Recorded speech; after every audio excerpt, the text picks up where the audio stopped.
I don't know why I'm very pleased with that, but I'm very pleased with that, you know. All right, definition.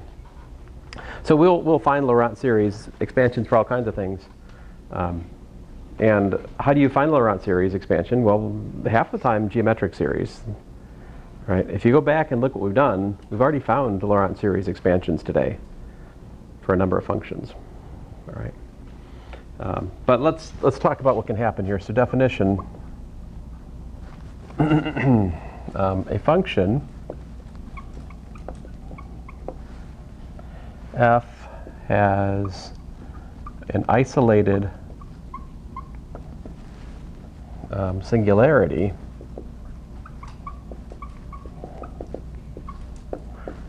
at z0 if there exists r greater than 0 such that f is analytic on the punctured disk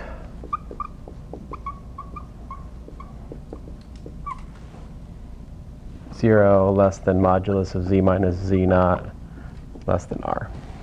Right.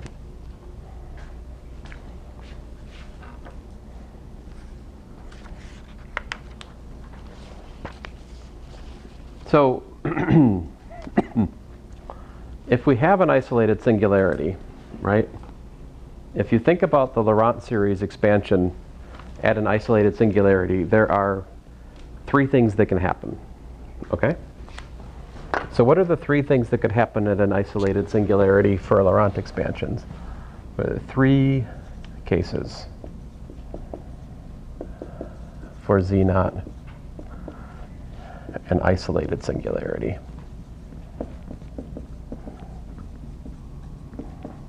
And again, if you want a singularity which is not isolated, I always think of the log. Right? Log of z, the origin, is not an isolated singularity.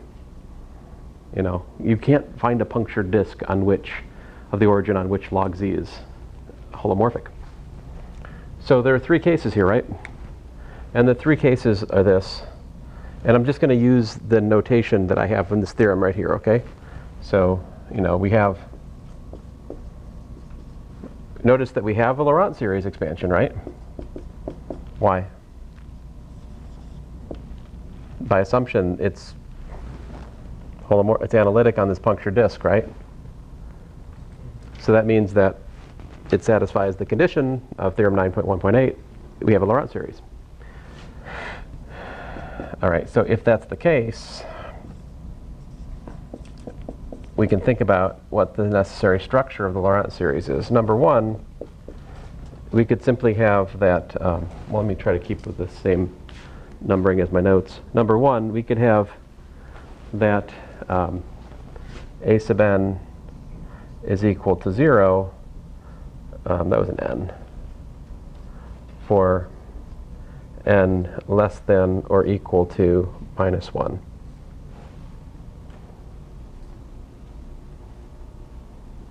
This is called a removable singularity.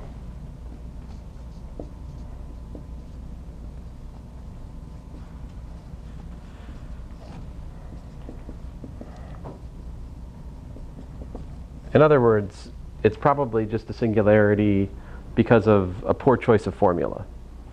All right? So, an example of that, I'll give you an example of each one as we go here.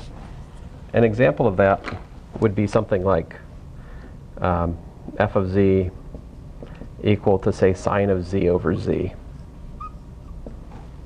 That has a removable singularity at 0 because the power series for this is z minus 1/6 z cubed and so forth, right? Divided by z, which just works out to 1 minus 1/6 z squared plus dot dot dot dot, right? So that function has a removable singularity at 0, right? If I simplified the formula, it's gone. So a removable singularity is essentially the complex analog of like a hole in the graph, right? You guys remember holes in the graph? Pre-calculus. Number two,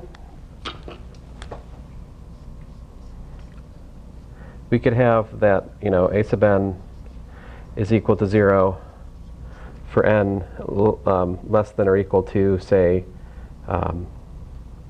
minus n plus 1. But a sub minus n is not equal to 0. All right?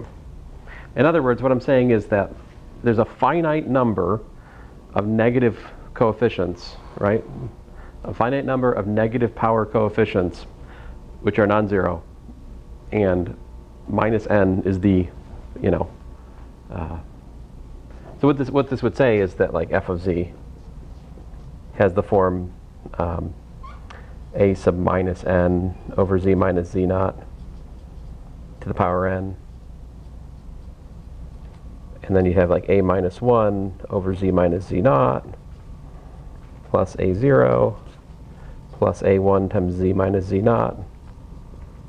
All right. So if this is the case, some important language to know about is that this right here is the singular part.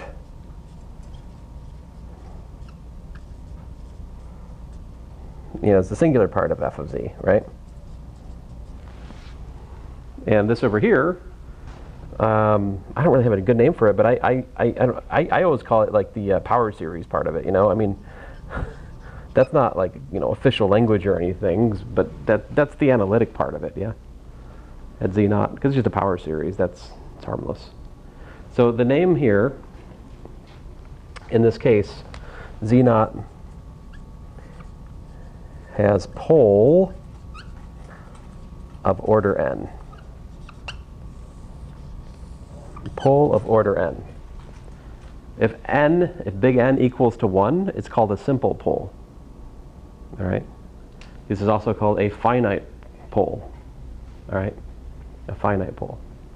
What's the other case? You either have none of the negative power non-zero, right?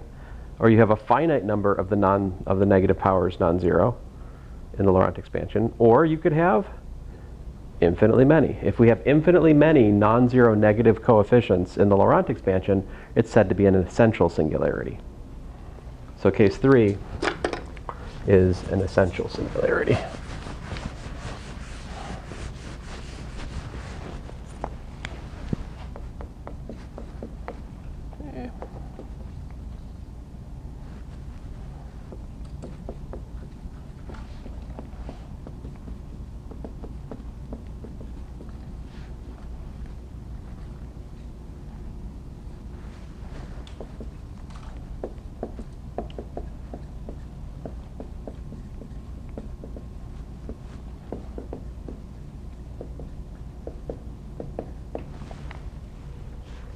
I guess I was supposed to give you an example of a pole of order n.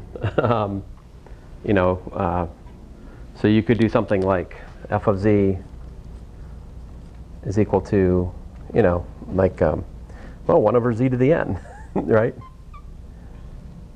And z naught equals to 0. This right here is a function that has a pole of order n. What's its Laurent series? That's it. That's right, you're looking at it. So it's like in Calc 2, every once in a while I ask the students to find a Taylor series of a polynomial, just see what they do. Oh, they do things. They do things. But, it's more exciting if I change the center, but anyway. So here, a good example would be something like f of z equals to, say, sine of 1 over z minus, keep it interesting, I. So this looks like, the sum n equals 0 to infinity, like minus 1 to the n over 2n plus 1 factorial z, z minus I. I'll write it eventually. 1 over z minus I to the power n, right? My bad, 2n plus 1, right?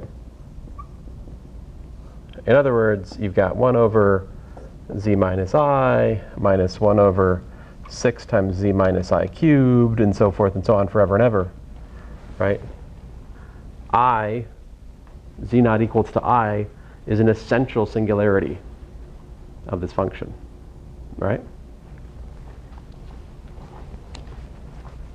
So those are the three kinds of isolated singularities, all right?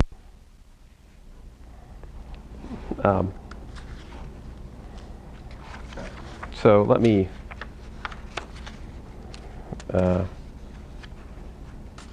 share with you the major theorems about these. Come on.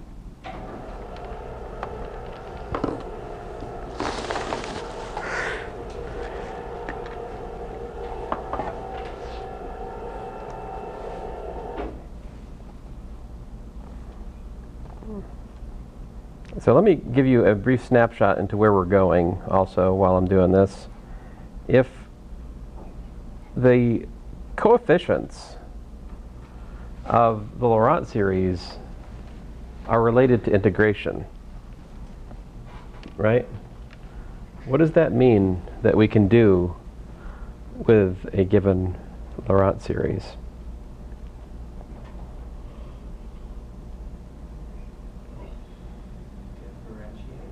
Differentiate? No, no, no. We already know how to differentiate.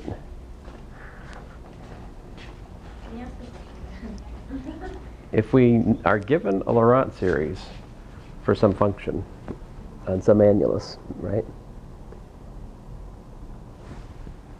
What can we do with the Laurent series? Like, think about it. We have this formula down here, right? That relates the coefficients to the Laurent series to this right here. The integral, right? So if we looked at, in particular, the case n equals minus 1, we'd have a formula straight up just for the integral of f. So we can calculate the integral of f around a loop, supposing that that loop is in the open is in the annulus for which the Laurent series represents the function. In other words, we can use the Laurent series to integrate. In fact, that's what we're going to be doing. But first we should talk a little bit about some of the, like, how do you understand a removable, an isolated singularity? There are these three different cases. How are they fundamentally different in their behavior? So this is Riemann's theorem on removable singularities. If z naught's an isolated singularity of f of z, if f of z is bounded near z naught, then f of z has a removable singularity. So if you want to know if your singularity is bounded or not, if you want to know if it's a removable singularity or not, if you can show that the function's bounded near the singular point, game over, it's removable. And that's what this proves. What, on the other hand, what if it's a finite pole? All right. So if you have a pole of order n, like I was just defining a second ago, like this. Oh, I said singular part, but maybe I should say principal part. That's another name for that. Simple pole if n equals to 1. Here's the deal. If z naught's an isolated singularity of f, z naught is a pole of f of order n, if and only if this is the case. Oh man, I wanted to get to that. Well, that's, well, we'll come back to that next time, but that was not what I'm looking for. We'll come back to this next time. That I should do carefully. What I wanted to get to, no, it's still not what I want to get to. Rats. Oh, come on. Here's what I wanted to. So if we have z naught is an isolated singularity of f, z naught is a pole of f of order n greater than 1, if and only if the modulus of f of z blows up, if it goes to infinity as z goes to z naught. So if it's not bounded, if the modulus of z is unbounded, then it has a finite pole of order n. You'd be like, wait a minute, you mean to say that doesn't happen for the essential singularity? Notice that this is in any possible direction. So this is a two-dimensional limit. It's saying that the limit blows up in every possible approach. Okay? So what's the deal with a essential singularity? How do those behave? Well, this is what the Casarati-Weierstrass theorem tells us. If z naught is an essential isolated singularity of f of z, then for every, oh man, this is messed up. For every complex number w naught, there is a sequence zn goes to z naught such that f of zn goes to w naught as n goes to infinity. In other words, at an essential singularity, you can pick different sequences of approach to the singular point and make the output of the complex function be anything that you like. Like an essential singularity has really, really bizarre behavior at the point. You know, you can make it, so in particular, you can make it go to 0 along one approach, which means that the modulus doesn't blow up for an essential singularity along all possible paths. There exists some path where it just goes to 0. Anyway, so I just wanted to tell you guys those 3 major theorems characterizing the essential singularities. We'll actually say more about like the factor theorem as it relates to the Laurent series next time, and we'll also build up the calculus of what's called the residue theory. Like residue theory is the mechanics of how we actually integrate with the Laurent series. So that's what we'll do next time most likely. So thanks guys. Have a good day.